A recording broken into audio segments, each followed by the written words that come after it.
Assalamualaikum warahmatullahi wabarakatuh. Apa kabar semua? Semoga semua sehat-sehat dan tetap semangat. Baik adik-adik semua, hari ini kakak akan kembali bercerita. Cerita kali ini akan mengangkat seorang yang bernama Salman Al-Farisi, pejuang kebenaran. Salman Al-Farisi berasal dari Persia, yang mayoritas penduduknya memeluk agama Majusi kala itu. Ayahnya adalah seorang pemuka desa. Salman termasuk orang yang paling rajin dalam beribadah. Ia menjadi penyala api di tempat peribadatan agar jangan sampai api itu padam. Salman ingin mencari tahu kebenaran. Pertama-tama, ia ingin cari tahu tentang agama Nasrani. Singkat cerita, Salman pergi ke tanah Mosul dan menjadi pelayan uskup di sana. Ketika uskup hendak meninggal, Salman bertanya kepadanya, "Kepada siapa setelahmu engkau menyarankanku agar menjadi pelayannya?" Uskup itu pun menjawab, "Seorang laki-laki yang membawa agama Nabi Ibrahim akan muncul di tanah berkurma. Laki-laki itu menerima hadiah tapi tidak memakan sedekah. Di belakangnya terdapat tanda Nabi terakhir. Jika kamu bisa sampai ke sana, maka pergilah." Dengan berbagai rintangan, akhirnya Salman bisa sampai di Yasrib. Saat itu, ia menjadi seorang budak Yahudi Bani Quraisy.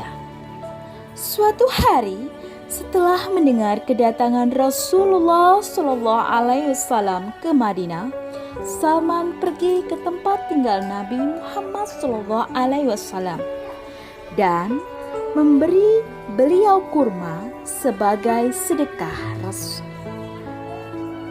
Rasulullah disodori, kemudian Rasulullah menyodorkan kurma itu kepada para sahabatnya, sedangkan beliau sendiri tidak menyentuh sama sekali.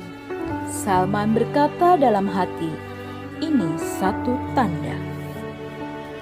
Kemudian Salman kembali lagi ke sana keesokan harinya, memberi Rasulullah kurma sebagai hadiah.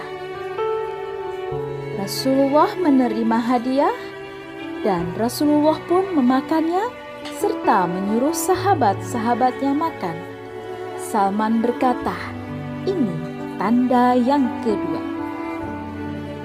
Lalu suatu saat Salman menemui Rasulullah SAW pada saat beliau sedang di tanah penguburan Baqi.